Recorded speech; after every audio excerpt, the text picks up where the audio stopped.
The NBA season starts tomorrow, and because of that, I wanted to come on here and give my predictions for how I think this year is going to play out, from the seedings to my playoff prediction and who's going to win the championship, and eventually my award picks. So, yeah, before we do get started, please go ahead and hit that like button if you guys end up enjoying this video, because it really does help out the channel, and I'm also trying to hit 2,000 subscribers, and once I do reach my goal, I will do a Q&A, but yeah, without further ado, let's go ahead and let's get this video started. So starting things off, I'm going to go over my Eastern Conference seeding predictions, and at number 15, I do have the Wizards, 14, I got the Hornets, 13, I got the Pistons, 12, I got the Bulls, 11, I have the Raptors, 10, I got the Nets, 9, I got the Magic, 8, I got the Hawks, 7, I got the Pacers, number 6, I got the Knicks, 5, I got the Heat, 4, I have the 76ers, 3, I got the Cavs, 2, I got the Celtics, and my number 1 seed is the Milwaukee Bucks. The Hornets and the Wizards being the bottom 2 seeds, I don't think really surprises that many people. I think most people, even the fans of those teams, would probably agree with that. That said, I think the teams from seed 7 to 13 very well could make the play-in tournament. Like, even the Detroit Pistons, it's just the Pistons, they are a young team. I get that, but they do have quite a bit of young talent. I do think Monty Williams is a good coach, so I very well could see them being higher than the 13th seed. The Raptors and the Bulls, I think they're just really mid, and I think that they should blow it up soon, and I think eventually they will start rebuilds, whether it's this year's trade deadline or the 2024 offseason. I think they will start rebuilds soon. The Nets, I think, will be a solid team. I don't think they'll be anything amazing. I could see them missing the play-in tournament, but I do think they will be pretty solid, especially because I do think the Raptors and the Bulls will eventually blow it up, like I said before. As for the Magic being at 9, that might be a big surprise to a lot of people, but me personally, I'm really high on the Orlando Magic. They have a lot of young talent there. They have some veteran pieces. I think Franz and Paolo are going to take big leaps. I think some of their other guys are going to perform well. And I think this team is really going to shock a lot of people. In fact, I could even see them being higher than the 9 seed. But yeah, I think the Magic will be really good this year. The Hawks, I think they'll be alright. I don't know how much of a difference Quinn Snyder will make. I think Quinn Snyder is a good head coach, and I think getting rid of John Collins was a good move by them, but the problem is, I don't know, I don't know, I just can't really see the Hawks being much better than they have been the past few years. The Pacers, I'm really high on, like the Magic. I think the Pacers will be very good this year. I think they will be like a play-in or playoff level team. And then the top 6 seeds, I don't think are really that surprising either. The Heat at 5 might shock some people given the fact that they made the finals last year.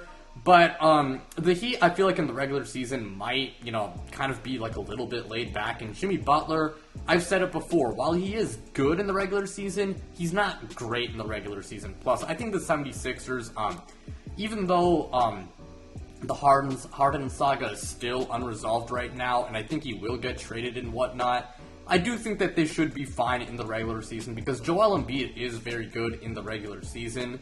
The Celtics and the Bucks, I think one of those teams will be the 1 seed in the East, and I went with the Bucks just simply for the fact that I feel like the Celtics might take some time to really mesh together, and the Bucks, I just feel like they're going to be a really good regular season team. But that's all I need to say for the Eastern Conference.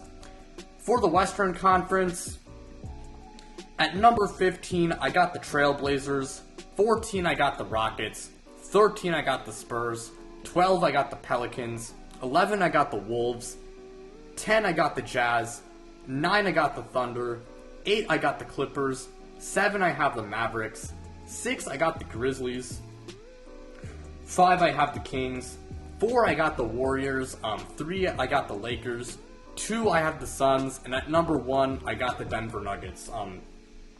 Like the Eastern Conference, there are quite a bit of teams I could see making the play-in tournament. No joke, I could see the Rockets or Spurs making the play-in tournament if everything goes right.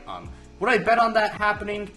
Probably not, but I do think it is I do think it is possible. I think the Blazers will probably finish as the last seed, just given the fact that they are in the first year of a rebuild, and you know they have a young team. So I think this year they're just gonna try to figure out like who's part of their young core and whatnot.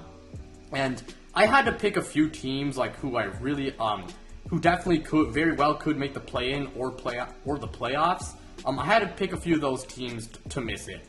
It's unfortunate, but that's just the reality of sports. I went with the Wolves and the Jazz, not the Jazz. I went with the Wolves and the Pelicans.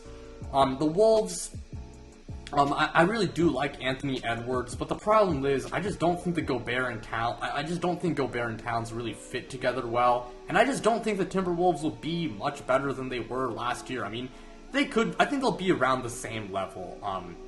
And as for the Pelicans, look, man, I really wanted to put them in the playoffs and whatnot, and I really do want to believe in this team. But the problem is, Zion Williamson is just not reliable at all. Even Brandon Ingram, as much as I hate to say it, is also somewhat injury prone. So until Zion can prove to me that he can stay healthy on a consistent basis, I'm just not going to believe in the Pelicans. I believed in them last year. It didn't really work out for me, so the Pelicans, they very well could be like a top 6 seed, but again, I'm just not going to believe it until I see Zion stay healthy. Anyways, as for the Jazz, I made a video a few months ago, I want to say, explaining why I was so high on the Jazz. I really do think they will be quite solid this year. The Thunder, same thing with them. The Thunder really did shock a lot of people last year when they made the play-in tournament and nearly made the playoffs. Now you get Chet Holmgren back. I think Chet Holmgren should be in the running for Rookie of the Year. And I think the Thunder, the Western Conference definitely has quite a bit of good teams, so I think that will ultimately hold back their seeding. But that said, I think the Thunder should be a pretty solid team, and I think in a few years, they should be one of the best teams in the league. I mean, Shea's amazing. You got Josh Giddey, Jalen Williams, Chet Holmgren, who I said before. But yeah, the Thunder should be quite solid. The Clippers at 8 could also surprise quite a bit of people, but the thing is, like the Pelicans, until Kawhi and Paul George can prove to me that they can stay on healthy on a consistent basis, I will not believe in them. 7 seed, I got the Mavericks. I think the Mavericks will be better than they were last year. The Mavericks were mad disappointing, but now that they've had an off season to, I guess, get the chemistry right and whatnot between Luka and Kyrie, I also did like the Grant Williams addition, and I guess Rashawn Holmes is also not that bad of an addition either. I do think they will be better this year, but that said, I don't think they will be a top 5 seed in the West. The Grizzlies at 6 may also surprise quite a bit of people, but the thing is, Ja Morant, we know he's out the first 25 games of the year, and I know that the Grizzlies have found ways to win, even when Ja Morant is not playing. But along with that, Steven Adams is out for the whole year, which is unfortunate. Brandon Clark, I don't know when he's going to return, and I mean that really that's a big hit to their front court. I mean now their front court rotation this year is going to be pretty thin, so I think that's going to lead to the Grizzlies, tumbling a little bit in the standings this year. The Kings at 5, I will say the Kings, their offense, I think, is going to be amazing. I think they will be really good this year. But that said, the defense does worry me. But again, the Kings should be pretty good. The Warriors at 4, I mean, their young guys last year were mad disappointing. It's a big reason why the Warriors as a team last year fell short of expectations. But I do think this is the year where the young players end up taking leaps, and as a result, I do think the Warriors will kind of have a bit of a bounce back, and I think they will be a top 5 seed in the Western Conference. The Lakers at 3 also shouldn't be that surprising, given the fact that they were absolutely amazing in the second half of last year, and they went on that Cinderella playoff run. I think the Lakers are going to pick up right where they left off, and I think they'll be one of the best teams in the league. The Suns, I know there's a whole lot of debate about whether this, quote unquote super team is gonna work and whatnot. While it is valid to have concerns about them, I do think the Suns will be just fine in the regular season. I very well could see them being the 1 seed, but I do have the Nuggets as the 1 seed. I know I am a Denver fan, so I am a little bit biased. But I do think the Nuggets should remain one of the best teams in the league, if not the best team.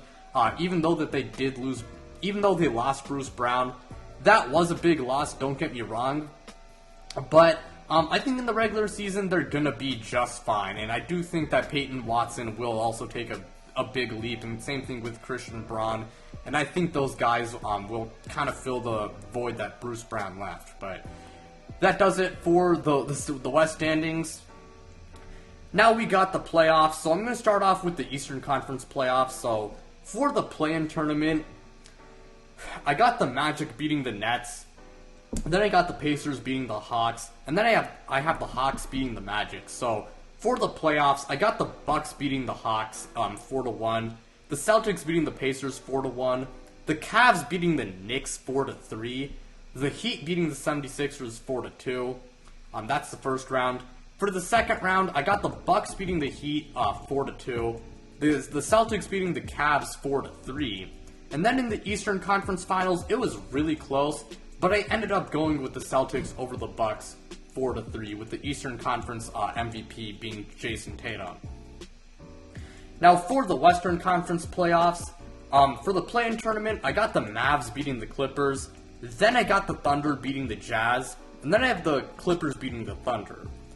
For the first round, I got the Nuggets beating the Clippers 4-1, the Suns beating the Mavericks 4-2, the Lakers beating the Grizzlies 4-2, then the Warriors beating the Kings again 4-3. Also the same result as last year. As for the second round, I got the Nuggets beating the Warriors 4-2, the Suns barely beating the Lakers 4-3, then I got the Nuggets barely beating the Suns 4-3. And my Western Conference MVP is going to be Nikola Jokic. So that leaves us with the finals between the Nuggets and the Celtics. I think this should be a really good finals result. And one thing I do want to say before I do eventually give my prediction, this year, ever since Kevin Durant honestly left the Warriors, parity in the NBA has been amazing. And this year, I think there's like a lot of teams who I think could win the championship. I definitely had a difficult time choosing my champion between the Nuggets and the Celtics. I could see the Celtics winning it, but I will pick the Nuggets. I know that repeat champions now aren't as common compared to when you had like the Cavs, compared to when like the Warriors had their super team and whatnot. And I know that I will admit I am a little bit biased when I say when I do pick the Nuggets. But that said, I do think there is validity to that argument. Like they're starting five in the NBA. I still think it's the best in the league. They got the best player in the world, in my opinion. Along with that, the Celtics, while they are a good team, depth, it is a concern. I mean, I won't lie. The Nuggets, their depth is also, I guess you could say, a little bit of a concern because they did lose Bruce Brown and whatnot. But as I said before, I do think they will find a way to fill the void. And while I do think the Celtics will be able to make it all the way to the finals, I think ultimately some of the reasons why they lose this series is because Jrue Holiday, he can be very inconsistent in the playoffs. Same thing with Jason Tatum and Jaylen Brown. And Kristaps Porzingis, while he was really good last year, and I think he will be good with Boston, there are injury concerns with him. Plus, in the 2021 playoffs, he wasn't very good. But that said, I could see the Celtics winning it. If I had to give a prediction, I'd go Nuggets winning it 4-2, with my finals MVP being Nikola Jokic. But that'll do it for the playoff predictions. I'm now gonna end it off with my award predictions. So, starting things off with Sixth Man of the Year, I went with Immanuel Quickley, with my honorable mention being Chris Paul. My Coach of the Year is going to be Rick Carlisle from the Pacers, with my honorable mention being Mark Daigneault. I don't think I said his name right, but the head coach of the Thunder. Most improved player, you could choose like a lot of guys. This was by far the hardest award to pick in my opinion, but I ultimately settled with Tyrese Maxey, and my honorable mention was Mikal Bridges. My Rookie of the Year, it's going to be Victor Wembanyama. My honorable mention, though, was Chet Holmgren. My Defensive Player of the Year, I got Anthony Davis, with the honorable mention being Evan Mobley. And then MVP, I didn't want to pick him, because I am a Nuggets fan, and I mean, it is kind of a boring pick, but I did go with Nikola Jokic. And my honorable mention is Giannis Antetokounmpo. But with all that being said, that'll be it for today's video. Thank you guys so much for watching. It really does mean a lot to me. Again, like, subscribe, do all of that stuff, and then check me out on social media. The links to my Twitter and my Instagram, they are in the description below. But yeah, without further ado, I'm out, you guys.